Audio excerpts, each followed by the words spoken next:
Welcome to Rise Up in Business, the law podcast for small business owners. I'm your host, Tracy Myler-Crane. I'm a business lawyer, an entrepreneur, and very much a realist. Rise Up in Business is designed to share with small business owners important legal information and some clever tips and tricks in short and sharp episodes, no legal jargon. With this podcast, I want to empower small business owners to rise up and take control in their business. I'll be here every Wednesday to tell you what you need to know without sending you to sleep. Let's get into today's episode.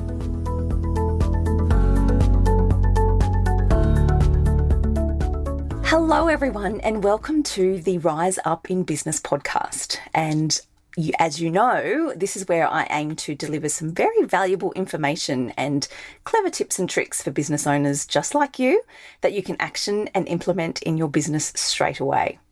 So we are now into season 4 of the podcast, which I'm so excited about. And in this season, as you know, I am bringing on some impressive guests to talk about their unique businesses and the different ways that they help business owners. And many of my guests have worked with me personally too, so we're diving into what their experience was like working with me and whether we overcame some of those common concerns about working with lawyers. Today I am chatting with the very lovely and very wonderful Sally Prosser. Sally is a very clever and very driven businesswoman who I have a great deal of respect for. Sal has an incredible presence on social media and on TikTok, and I absolutely admire her confidence and ability in front of the camera. Sal runs her own business, supporting business owners to get really clear and comfortable using their voice. And I've done Sal's course that she offers, which is the 6-week voice makeover. And I got some very valuable tips and tricks in there for how to get in front of the camera for my own business. Sal, welcome. Oh, Tracy, thank you for that lovely introduction. Great to be here. Oh, I'm so excited that you were able to join me to have this chat today. I wanted to bring you on to talk about what it is that you're doing to help and assist business owners, and our very similar driver, which is to support and empower business owners to do all the things that they do. And of course, as we both know, that extends beyond business owners, doesn't it, to leaders and ambitious career-driven individuals, really. Yeah, absolutely. So I am all about helping people show up with confidence and use their voice.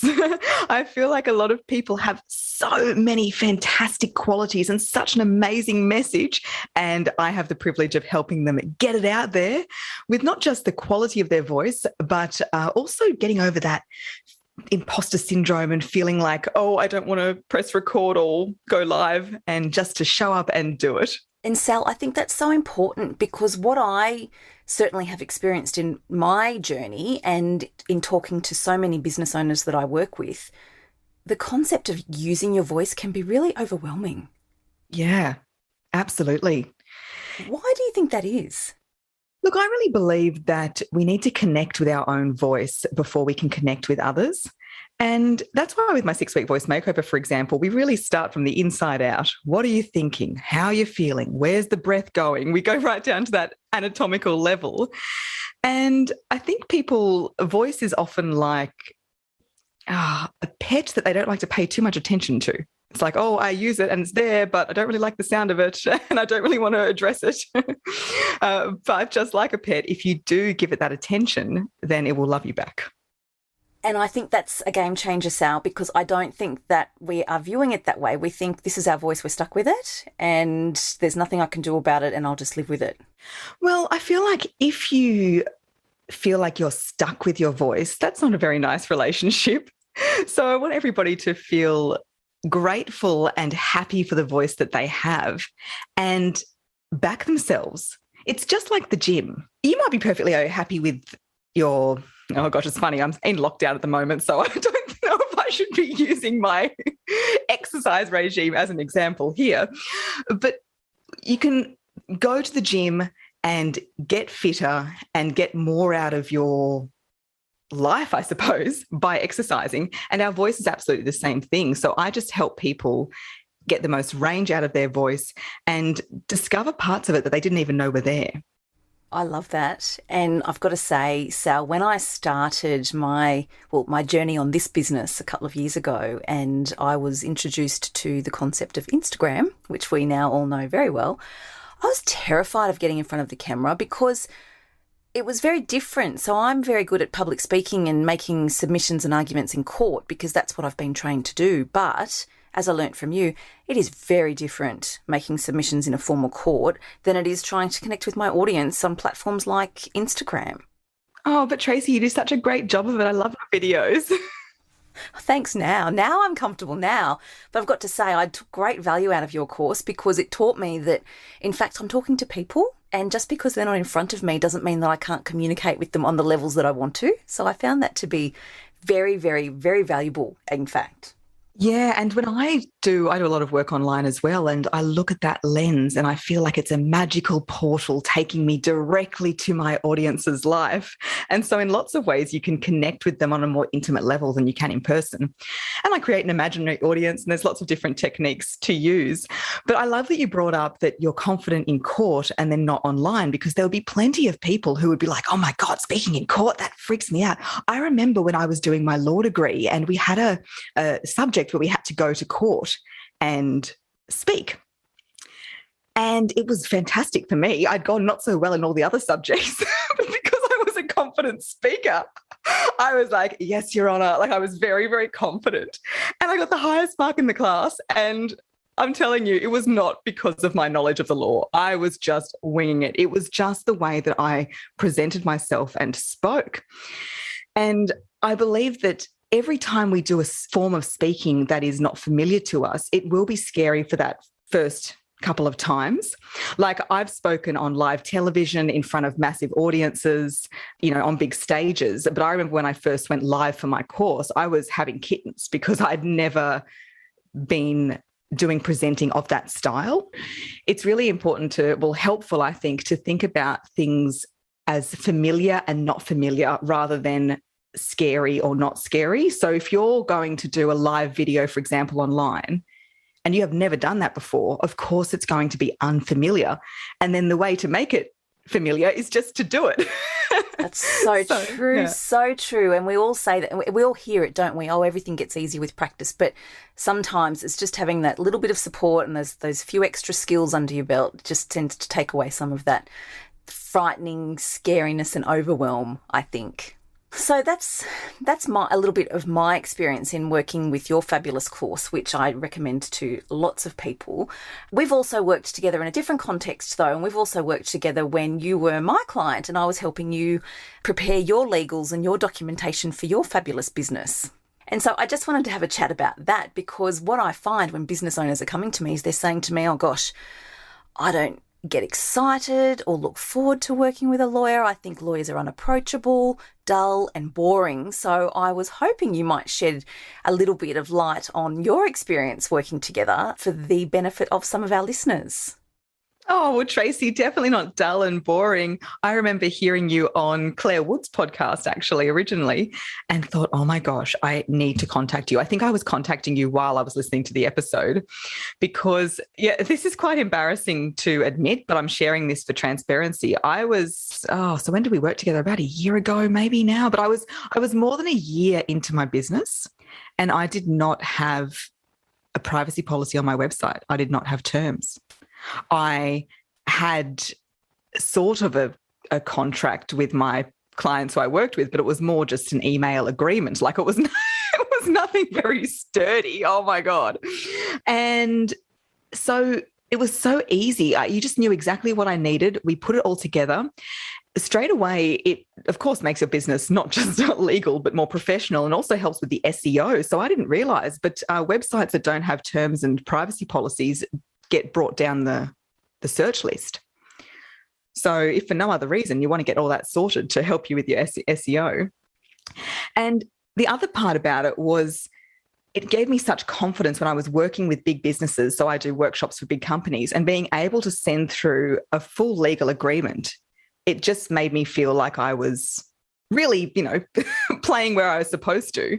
And it gave that level of professionalism. And also when I had some issues with it, because there was a couple of things that weren't quite right for my business, Tracy, you were so generous and helpful in helping me make those adjustments that we needed. I'm so delighted to hear that. Honestly, this is why I do what I do. And when you talk about the confidence, that just lights me up, because that is what it's all about. And I do my best in my messaging to try to get that across to business owners, just to say, hey, doesn't really have to be an overwhelming and scary process. And our documents, as you've just hit the nail on the head, Sal, they're an extension of our business. And that level of professionalism that comes with having proper documents is a game changer for many. But I didn't know about the SEO. I didn't know that websites that didn't comply were ranked lower down on the SEO rankings. I didn't know that. So I've just learned that. So thank you for sharing that. Yeah, so interesting. And it's really the documents that you've prepared for me have really helped this year with coronavirus. So you probably remember, you're probably putting this in a lot of agreements about, so I do face-to-face workshops, and our clause is that if it cannot be delivered because of COVID, it is rescheduled or goes online. And that has been so useful for me to have that set in stone, because this year I have got so many outstanding workshops and nobody has asked me for a refund yet. But if they did, I don't have the money to refund them. So it's been really good to have that backing, that if there are changes made, I say, well, as per the agreement, we reschedule or we do it virtual. And it's not just me kind of going on the fly. I've got that there in the agreement, which they can go back to from the original invoice. So that's been really helpful. And it's given me a lot of confidence, as there's so much uncertainty in business with all these rolling lockdowns and things like that. But I feel confident that if a business does come back to me and say, oh, look, Sal, it's all too hard, God knows when you can get to Melbourne or Sydney, let's just refund it, then I can say, well, no, in the agreement, this is what we're going to do. I'm so happy to hear that.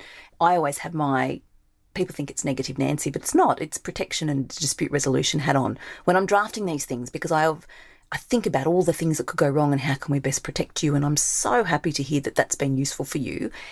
And let's be honest, what small business owner does have a buffer of cash in the bank account to be able to refund all of these things? It just makes business unnecessarily hard. And I think that there's enough for us to be dealing with as small business owners without having to worry about refunds like that. So I'm so delighted that those documents have been able to be supportive to you to lean on during this time. That makes me so happy.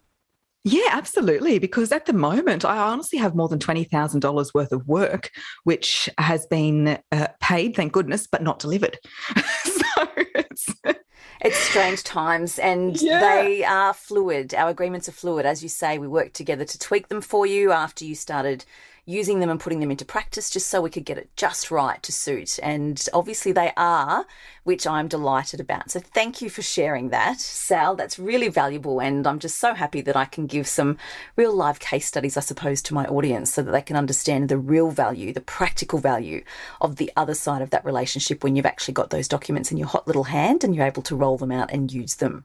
Yeah, absolutely. And the other good thing is there have been a couple of small changes that I've made, like so things like pricing or those kind of things that happen.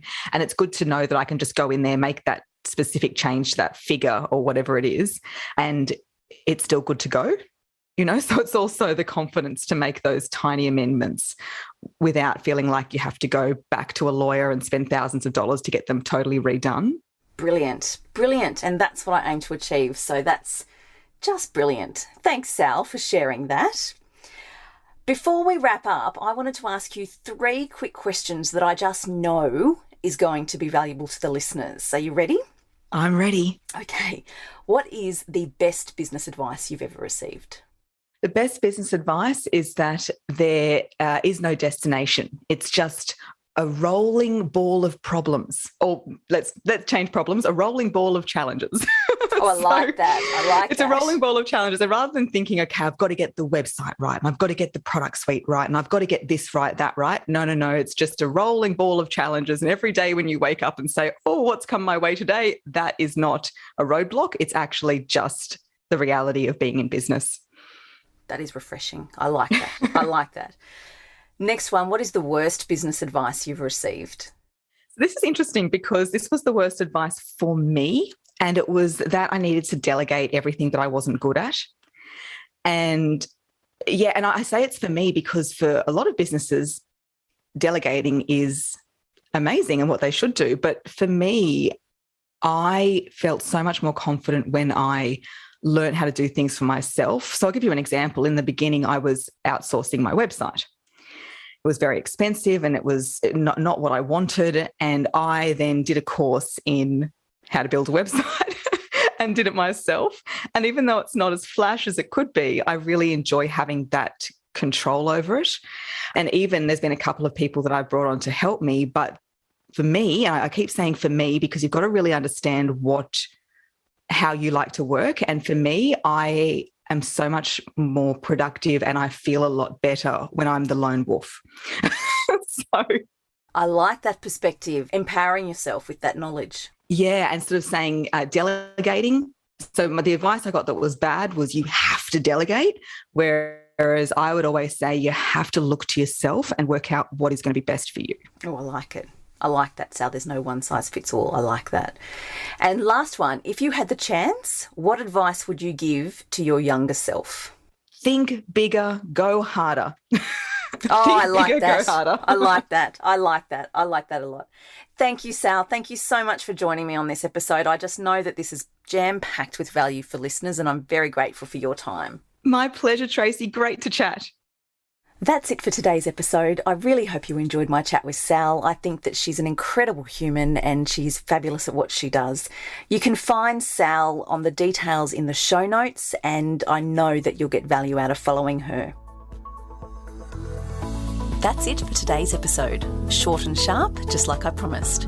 If you liked the episode, please be sure to hit subscribe so you don't miss any new episodes, and I would be most grateful if you would leave a review on Apple Podcasts. As always, remember to keep your business legals in order with my annual legal checklist. You can grab your free copy by heading over to my website, tmsolicitor.com.au/checklist. I'll catch you next week. Thanks so much for listening.